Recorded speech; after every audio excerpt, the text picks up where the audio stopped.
The Economic Club of Minnesota's mission is to provide a world-class, nonpartisan forum for national and international leaders in business and public policy to discuss ideas that affect how Minnesota can better compete in the global economy.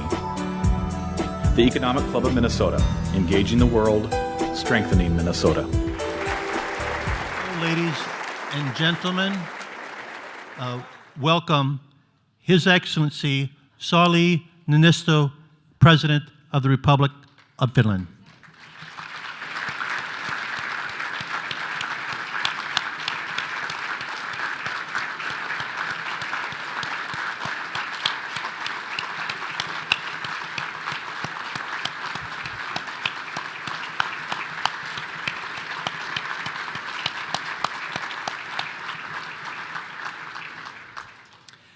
And please begin eating as you're served while I welcome the many dignitaries who have joined us for this historic occasion. First, I'd like to welcome the Finnish ambassador to the United States, Ambassador Kirsi Kauppi, who is appointed. Let's hear it for the ambassador. She's been in her post since 2015 and came to us from being the ambassador to Austria. We would also like to welcome the Finnish Consul General from New York, Manu Vertamo, who also covers Minnesota.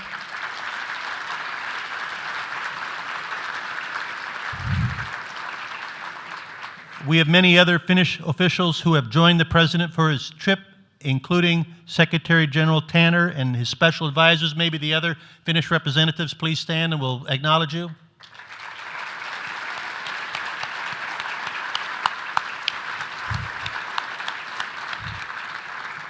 We're pleased to have many Minnesota dignitaries, including Congressman Eric Paulson, Congressman Tom Emmer, Senator Paul Gazelka, Senator Sandy Pappas. We also have Commissioner of the Department of Employment and Economic Development, Shantara Hardy. Shantara. Mayors of Hutchinson and Apple Valley, Mariana Wajlin, the Honorary Consul of Finland and President of FinFest.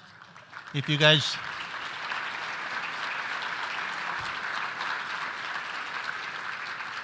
And they are one of our co-sponsors that has made this event so successful.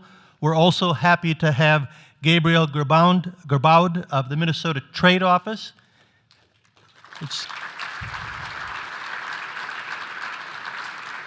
Carol Ingebrigtsen Byrne of Global Minnesota, also a co-sponsor. Risto Savula of the Finnish American Chamber of Commerce is our final co-sponsor.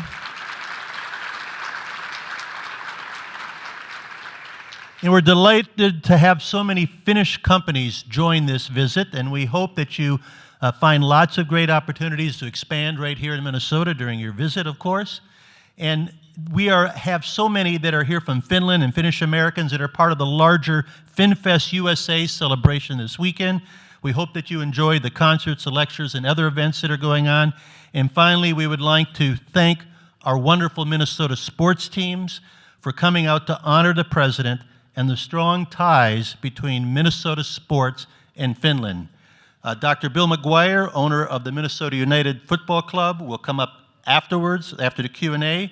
But we also have Mira Jalusuo, the Finnish player from the Minnesota professional women's hockey team, the Minnesota Whitecaps, with us. If you could stand so we could recognize you.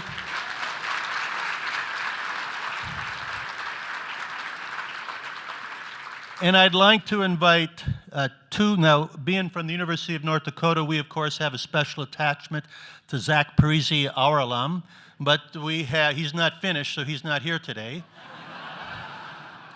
But we do have two of Minnesota's favorite sons who were adopted from Finland. If I could get Mikko Koivu and Mikkel Granlund to the stage to present a jersey to the President.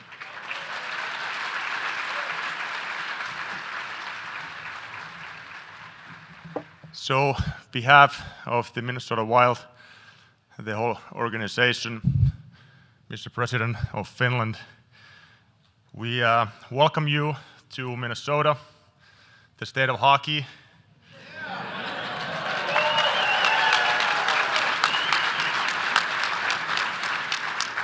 And we really appreciate the effort. You'll be able to go to the game last night to the Excel Energy Center. I know the team and our teammates really appreciate it.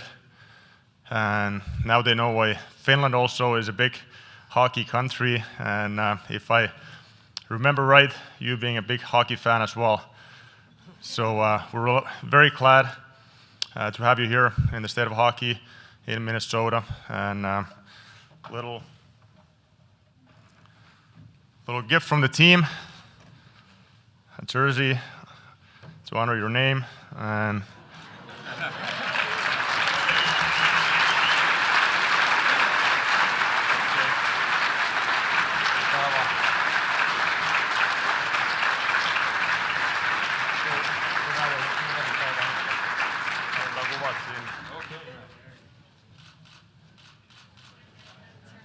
take the back.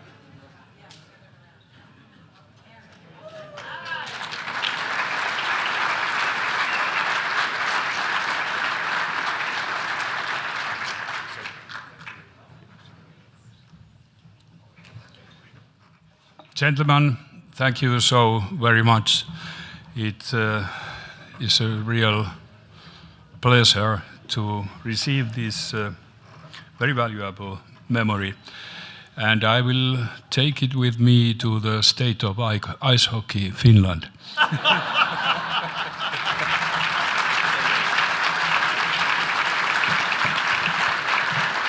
We always have a good crowd at the Economic Club in Minnesota, but this is a little bit bigger because Minnesotans with a Finnish background love their country and love their president.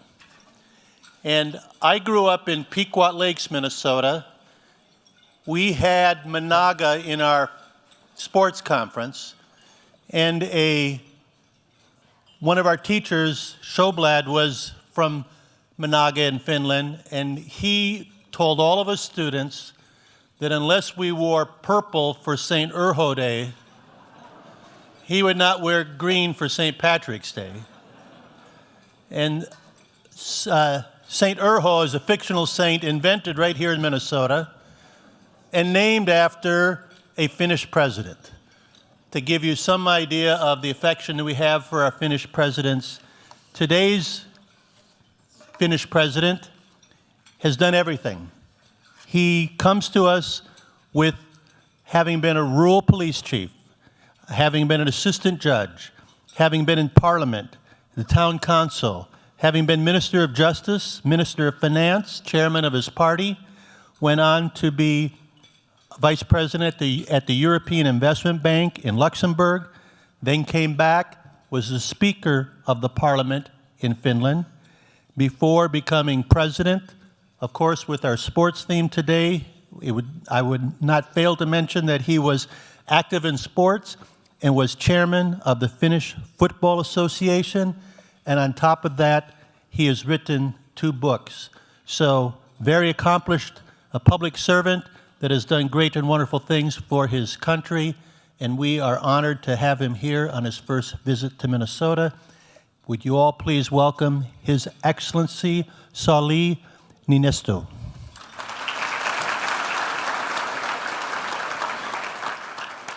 Good afternoon, ladies and gentlemen. It's a great pleasure to have a possibility of meeting you today. I want to thank the Minnesota Economic Club for this opportunity, and in particular, I want to thank you all for honoring the centennial of Finland's independence in the form of this event. For every nation, independence and freedom are the foundation upon which everything else is built. We Finns are no exception.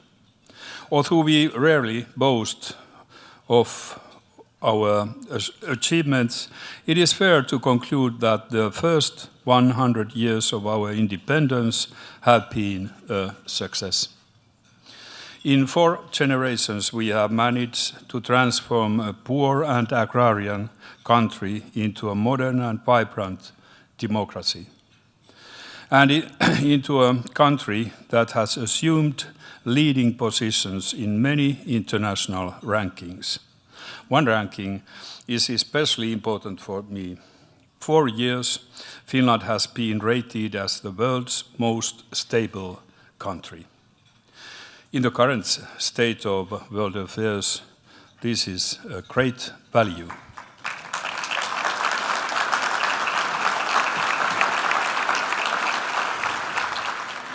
Looking back in history, it's often easy to see a direct line between events and the final outcome. But history has very few inevitabilities. Before our independence, Finland had been a part of Sweden for more than 600 years, and after that, part of Russian Empire for 100 years. We gained our independence from Russia during the final stage of the First World War, at the time of the Russian Revolution. The steps of Finland as an independent nation were far from easy.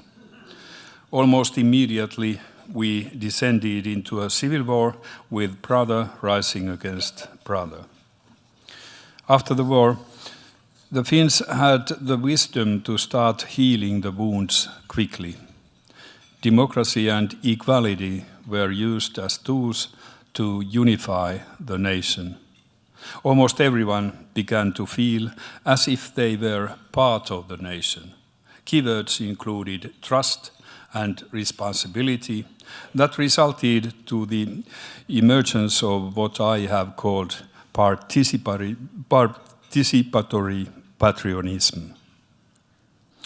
This process proved a blessing for Finland. When the Soviet Union attacked Finland 20 years later, the united Finns rose to defend their freedom. The miracle of the Winter War transpired. There are 3 stories about these early times which I gladly share with you. The first is that after the First World War, Finland was the only country to pay its debts to United States. We honor our commitments.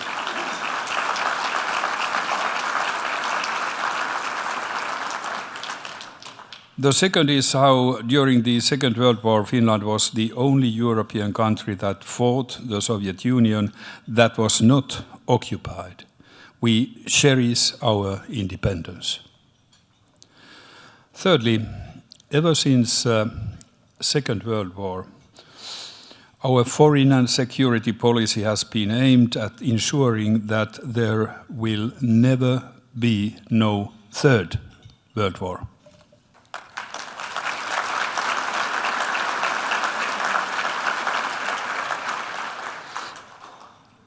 Distinguished guests, today, Finland is a member of European Union and we are part of its inner circle, the Euro area. For Finland, the EU is a value community. We also view it as a security community and are working hard that it would play a stronger role in protecting Europe and its citizens. The EU is important also to our prosperity. Economic vitality is the backbone of any nation. The United States economy is on an upswing and you are close to full employment. The economy is looking up also on our side of the Atlantic. Finland is relatively small and export-dependent economy. We support free trade, but not only for self-serving purposes. Free trade produces competition, and competition in turn spurs innovation. This benefits companies and consumers alike. I give you an example. If only Ford and Volkswagen had dominated the markets without competition, the Model T or the Bug would still today have been our mode of transport to this event. Indeed, free trade has been instrumental on Finland's journey to prosperity. It is important that free trade is continued and that an open and level playing field exists for everyone to compete. Free is fair. Geopolitics or power politics has made a return. Relations between the United States and Russia seem stuck. We also face new threats as North Korea's rapidly advancing nuclear weapons program shows. Some argue that we are in a new Cold War, whereas others do not feel we have reached that point yet, while others still feel we might be in even a worse situation. But all of this is beside the point. For me, the real issue is, as a humanity, we face a growing list of burning problems that can only be tackled through cooperation. Arm races, missile programs, and brinkmanship do not take us in the right direction. Moderation and cooperation do. Therefore, Finland advocates consensual win-win solutions. From tackling so-called black carbon in the Arctic area to improving air safety in the Baltic Sea region, we want to show that small steps in the right direction are much better than large ones in the wrong.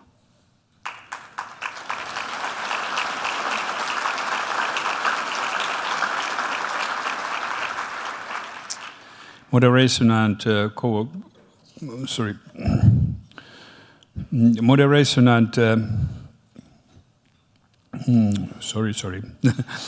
one indication of this is the fact that this is my second visit to the United States in a month. At the end of August, I visited Washington to meet with President Trump. We had a good discussion of our bilateral relations and about the state of the world. The focus in our discussions was security and economy. The United States is one of Finland's most important trade partners. It is Finland's third most important country to export. Mutual trade has traditionally resulted in a surplus for Finland, but it should be noted that Finland has a much larger base of direct investments in the United States. In 2015, around 250 Finnish-owned companies, which directly employed 34,000 people, were based in the United States. Finland's relationship with Minnesota is a special one. Minnesota is one of the most important areas to which Finns have migrated. Today, approximately 100,000 people of Finnish descent live in Minnesota.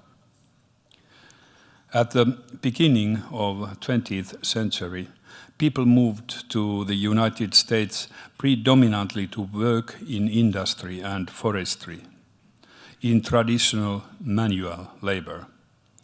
Today, Finns move to work as specialists in companies or to pursue careers as entrepreneurs, or to excel in professional sports, culture, and science sectors. I can't go without mentioning that the current Nobel laureate in economic sciences, Bengt Holmström, is a Finn who has worked for years as a professor at Yale and MIT. It is noteworthy that Minnesota, the North Star state, and Finland have a great deal in common. Our populations and economies are around the same size. Our climates are similar. We are both known for our thousands of lakes. We value education and invest in it. We develop clean tech and renewable energy. And of course, as it's evident here today, ice hockey is a subject we are both passionate about. Distinguished guests, together is the theme for Finland's centennial. Working together, the Finns have overcome many hardships, gained many hard-fought victories. But we have never been alone in our efforts. The United States has been and will continue to be a very important partner for Finland, and vice versa.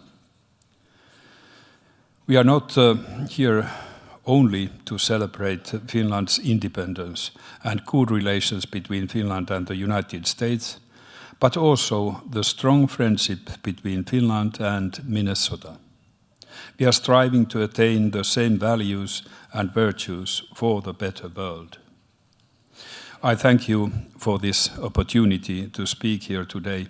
I am very pleased that we can now continue our discussions. I wish you and your companies and communities continued success. Thank you.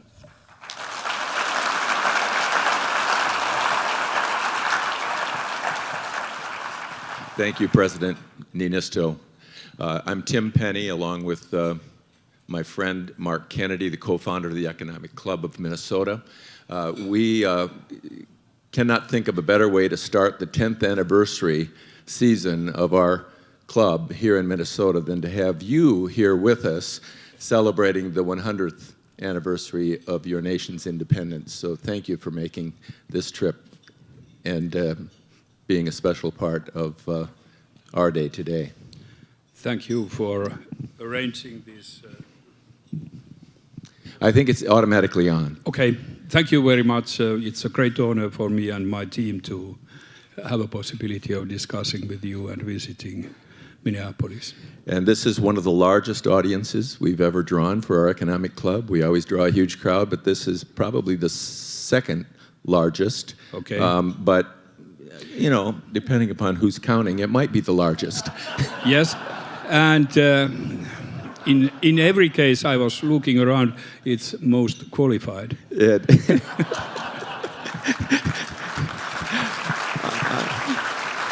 Well said, well said. In addition to Minnesota's strong ties to your nation, yep. On a personal level, my stepdaughter is attending college at Michigan Tech in the Upper Peninsula, which also has a strong tie to the Finns that helped develop the industry of that part of Michigan. So just wanted to add that personal touch. We also have many questions from the audience, but as the moderator, it's my opportunity to kick this off with a couple questions. You know, I'm aware that you will be the incoming president of, or chairman of the Arctic Council, and I'm not sure that's an organization that many in the audience would be familiar with, so maybe you can talk a little bit about the Arctic Council and the work that it attempts to undertake. Yes. Arctic Council, we have 8 members, United States, Canada, Russia, and the Nordic countries, 5 of them. So those are the states which are located so that they have a part of the Arctic. But there are a lot of observers and a huge interest even from the southern parts of the globe. Why? During the Finnish chairmanship, one of key issues is how to save the Arctic. Problem is that because of emissions, the Arctic is covered, or it's all the time increasing black carbon. And we all know what happens when sun meets black. It melts. And we have lost a lot of ice already from there. Well, one might say that ice is not that nice, but if we lose the Arctic, we lose the globe, because that would mean that the level of sea will rise, and while we wouldn't have any ice left, the sun reflects not anymore back to the space from the ice, but it will warm up even more. So how to deal with this problem? We know that the worst sources for emissions are Russian old-fashioned energy plants and so-called flaring. That is, that they burn the extra gas, even oil, in the oil fields. And that is a huge, huge source of black carbon. I have proposed to President Putin that what about if we try to do something with them? I have proposed to your president, President Trump, that what about if we would do something about them? And both have actually been very positive. You have also these kind of emissions coming from United States, not to the amount than Russia's, but nevertheless. And I see that the outside pressure, which I described, is increasing. So the rest of the world is demanding that you have to do something for this problem. And I was very delighted when, with President Trump, I tried to, well, sell him the idea that actually it's a win-win situation. You can do business with renewing these old-fashioned plants, and in the same time you can reduce emissions. I didn't use the word climate change. But we agreed that emissions are not good. Thank you. Thank you.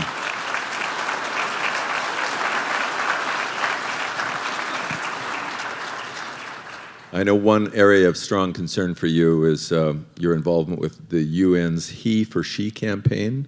I'll give you the same opportunity to sort of explain what that is and your level of involvement there. Yes. Actually, in Finland, we were the first country in the world to give full political rights to women.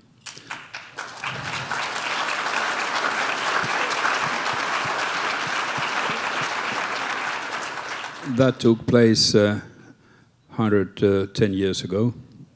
I described you in my speech how successful Finland has been during its independence time, 100 years. And now I say that there's a linkage between taking women to societies and success of that whole society. And that is also a question now that we talk about in the He for She campaign. I think the most important issue is now dealing with how to protect women, young girls, and how to try to find an answer to the huge increase of population which is estimated to take place. And women are also in that aspect in a key position. So those are the issues we are working on, promoting women. Last night we talked a little bit about the difference between the American political system and how things unfold in your nation. You have an election coming up in January. Yep. Talk just a bit about the differences, because our campaign would have started 2 years ago. Yes, and I try to delay my campaign all the time because, well, we are here some politicians also, and you know that the most unpleasant time of a politician is campaigning time. You just can't help it. Campaigning in Finland is not that great as it is here, but we might have quite an interesting discussion before elections on January. So I suspect last night's opportunity to drop the puck is going to be noted back home. Sorry. At the Wild game, you dropped the puck to open the game last night. Yes. I suspect that's an event that might be noted in the media back home for you. Yes, we have checked it. I want to make sure we have a few minutes for other questions. As always, there are microphones moving around the room. Make sure you get their attention. And we'll do our best to handle a few questions before we have another presentation to make. Here we go. Quickly identify yourself and then pose your question to the President. Hello, my name is Kathy Skinner. I'm a CEO of a woman-owned business, so very excited to hear about what you're doing on behalf of women, so thank you for that. We're here today because we have a partnership with a company in Finland, and it's a combination between technology, healthcare, and how we can serve those in the cancer community. So could you speak to the vision that you have for healthcare in Finland and how technology is improving those outcomes and how we in the United States, specifically Minnesota, could help you do that? Yeah, thank you. I think that we have two main favorites in our industrial thinking. That is, one is the clean tech and the other is dealing with healthcare. And what I have learned so far, the Finnish healthcare business is of high quality, but maybe the segment is quite narrow. Well, if you're a small country, a small company, you can't conquer the whole round. But nevertheless, I am sure that they would be very willing to cooperate with you more. I know that there are investments from that sector to United States from Finland also. Something like this, I guess. Next question. Do we have a hand there over on this side?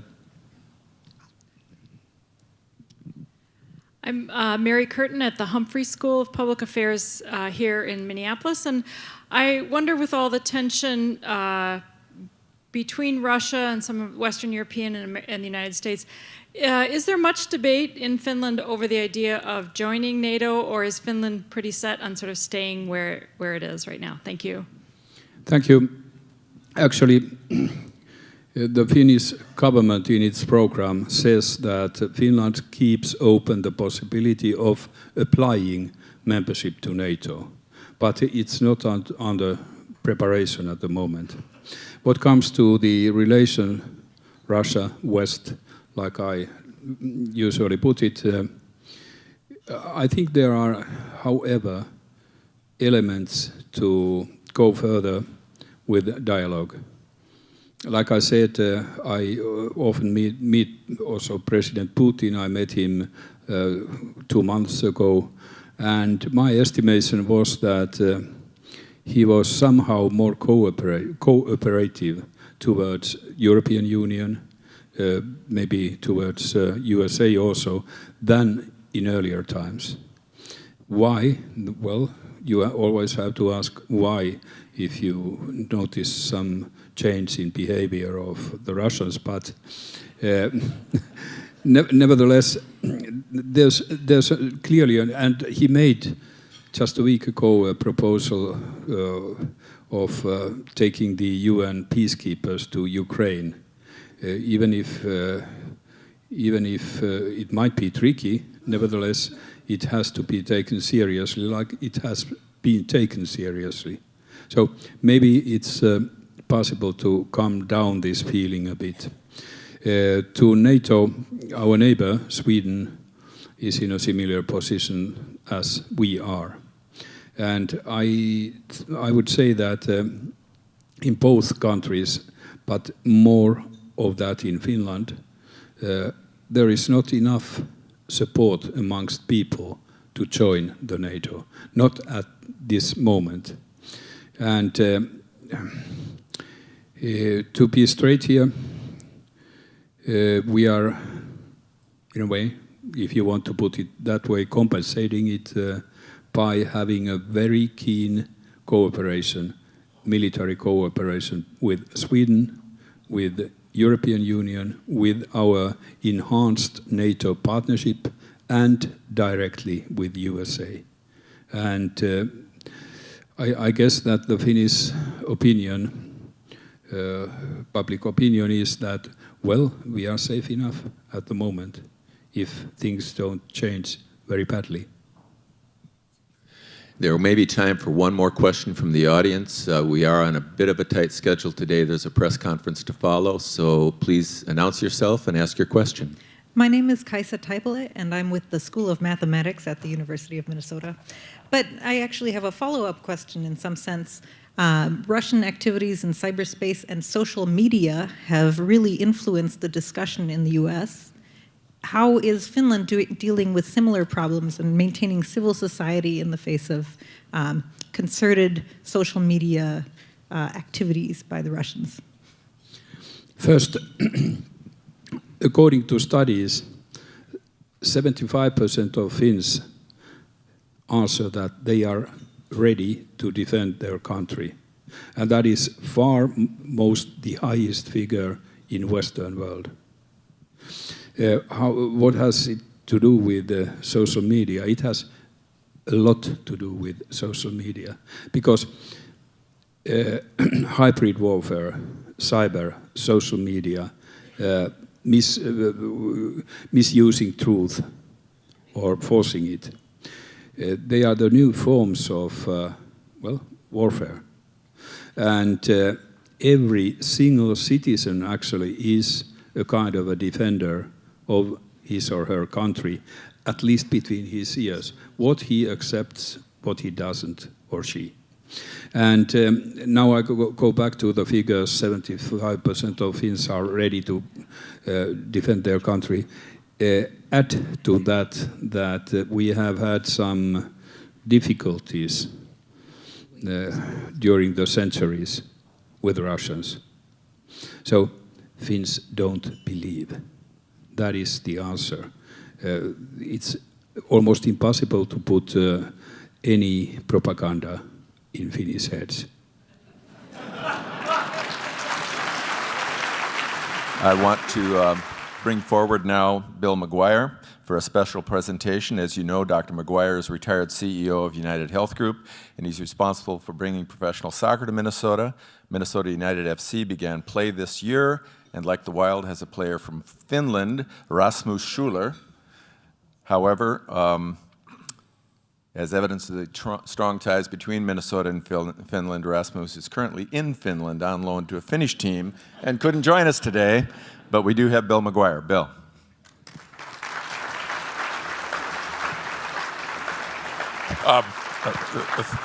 Thank you. Tim told most of my story, but as you heard earlier, the president has a long history and support and interest in soccer, and we, of course, are aware of it. Nick Rogers and I representing the team. Rasmus is on loan to HJK Helsinki, one of the great Finnish teams, getting a little extra playing time after some injuries here. And but we thought it would be a testament in Rasmus' mind to Finnish entrepreneurism and getting ahead. So we did bring a jersey for the president. And Rasmus said, you know, he's got lots of jerseys with his name on it. So we have a jersey with Rasmus Schuler's name on it to promote jersey sales and attention to a great young Finishman, Rasmus Schuler. So.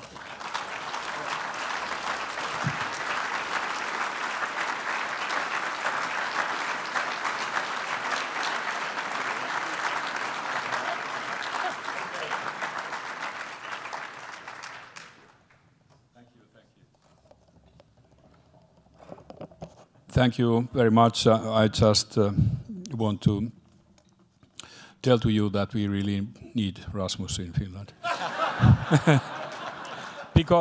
But a memory from my times as the head of Finnish Football Association is that there's no pressure, not at all, because Finland has never qualified to any major cups. So they are used to that, but maybe Rasmus helps us. Thank you so much. I really appreciate it. The Economic Club of Minnesota's mission is to provide a world-class, nonpartisan forum for national and international leaders in business and public policy to discuss ideas that affect how Minnesota can better compete in the global economy. The Economic Club of Minnesota, engaging the world, strengthening Minnesota.